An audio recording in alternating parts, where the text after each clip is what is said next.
Dongju lalu membersihkan lukanya yang sempat terkena sabetan dari si pembunuh. Selain mengincarnya, pembunuh itu berhasil membunuh rekan Dongju, yaitu manajer Yu. Jadi kemudian Dongju menunggu kedatangan si penelpon yang diketahui adalah sekretarisnya Tuan Yom, Guho. Tanpa ragu, Dongju langsung menabrakkan mobilnya ke arah Guho. Lalu kemudian Dongju datang ke hadapan Tuan Yom. Ia berkata jika dirinya tidak mau mati dan akan terus hidup.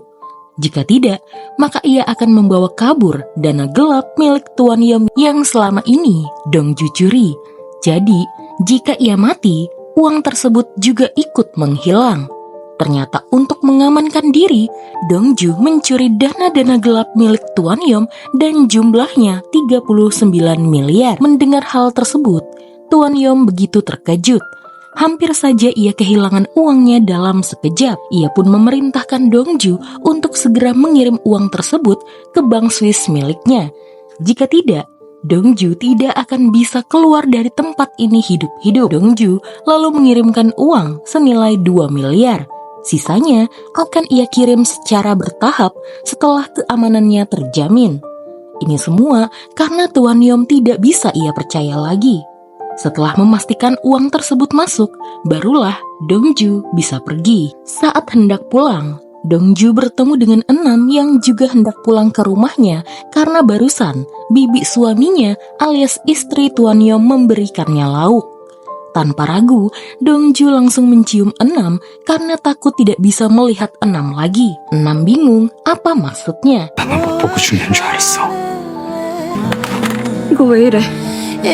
Setelah Dongju pulang, ia melihat artikel tentang manajer Yu yang sudah keluar dan di sana ia dinyatakan mati bunuh diri. Dongju yakin Tuan Yom tidak akan membiarkannya bebas begitu saja. Lalu ia memeriksa mobilnya dan benar di sana ada alat pelacak. Dongju lalu pergi menuju tempat rekannya dan meninggalkan alat pelacak di tempat parkir sehingga ia tidak akan terlacak oleh Tuan Yom. Dongju mendatangi Taegum, seorang hacker yang membantunya. Ia diam-diam mengunduh alat kertas dan memasangkannya di komputer milik Tuan Yom untuk melihat jumlah uang yang dimiliki Tuan Yom. Ternyata dana patriotisme nasional yang dimiliki Tuan Yom mencapai lebih dari 2 triliun. Bersama Taegum, Dongju kemudian memancing dengan cara mengirim beberapa uang lagi ke rekening Tuan Yom. Saat Guho mengeceknya, ia tidak sadar bahwa Dongju dan Taegum berhasil mengetahui paspor rekening tersebut. Dan kini ia pun menyusun sebuah rencana. Malam itu, Dongju menuntaskan misinya terlebih dahulu, yaitu mengenalkan diri kepada anak ketua Cha, Ji Sunwoo. Kedatangannya tentu memberi ketakutan sendiri kepada Ji Yongsu. Ia tahu maksud sekretaris ketua Cha ini dan ia tidak mau putranya menjadi anak ketua Cha. Tapi Dongju berucap, ia harus meminta jawaban dari Sunwoo sendiri. Apakah Sunwoo mau merubah marganya atau tidak? Namun tidak sekarang, tapi suatu hari nanti. Untuk sementara ini, Dongju hanya mendekatkan diri kepada anak kandung ketua Cha itu. Beruntung, Sunwoo mau mengakrabkan diri dengan Dongju. Dongju lalu memberitahukan hal ini kepada ketua Cha. Ketua Cha pun senang. Menurutnya, Dongju harus mendekatkan diri dulu kepada Sunwoo. Meski Sunwoo masih belum mengetahui kenyataannya, Dongju juga mengungkapkan jika ia ingin cuti. Ketua Cha sadar, sudah lama Dongju tidak ia berikan libur, maka dari itu ia menyetujuinya. Malam itu, Ketua Cha ingin mengajak Dongju makan malam bersama. Sebelum makan, ia pun bertanya masalah manajer Yu, tapi Dongju pura-pura tidak mengetahuinya. Saat mereka berdua menuju ruang makan dan menunggu makanan siap, Enam datang menggunakan kacamata hitam.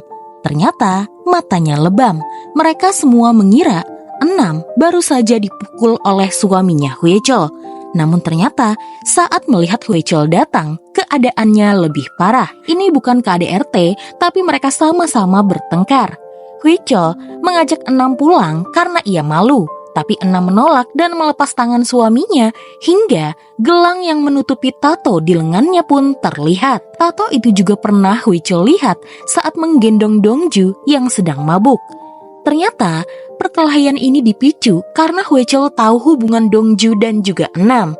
Ia lantas menjelek-jelekan Dongju yang membuat Enam naik pitam dan terjadilah pertengkaran. 웃긴 말을 했고 듣고 있자니 화가 났었어. 남편 앞에서 다른 남자 편드는 거.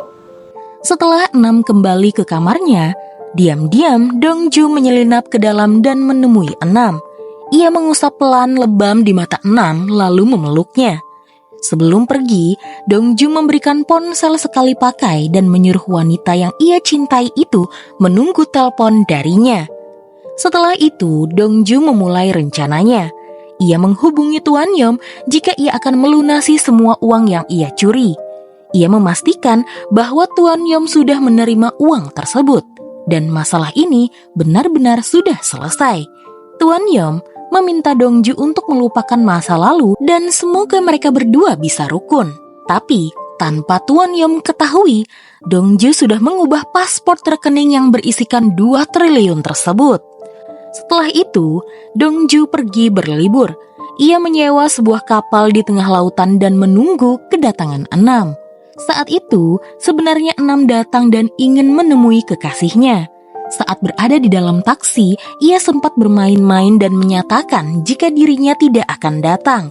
Tapi, saat hendak mengejutkan Dongju, anak buah kakeknya datang dan membawa Enam pergi dari sana.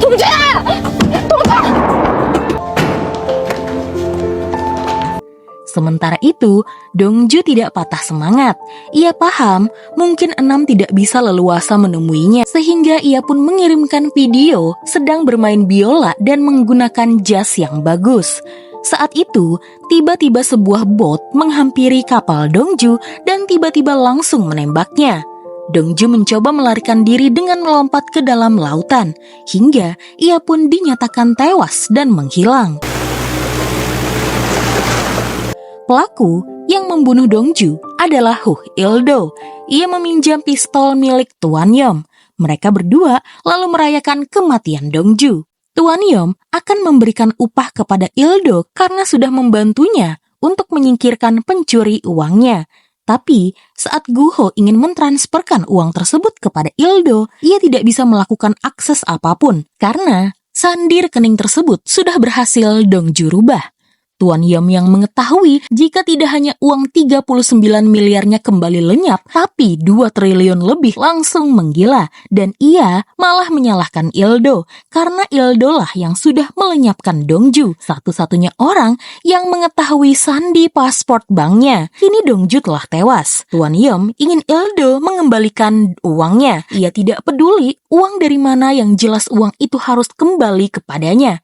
Karena jika tidak, ia akan memberitahukan semua orang jika Il-do lah yang sudah membunuh Dongju. Tuan Yom lalu memperlihatkan video lewat drone saat Il-do menembak Dongju. Masih ingat dengan adegan pria yang terombang-ambing di lautan dan jam tangannya dicuri oleh pria yang sedang memancing gurita? Ternyata pria itu adalah Dongju. Ia masih selamat dan datang ke kediaman pria yang mencuri jamnya. Pria itu bernama Won-bae. Karena merasa bersalah, Won-bae pun mengurus Dongju yang masih terluka.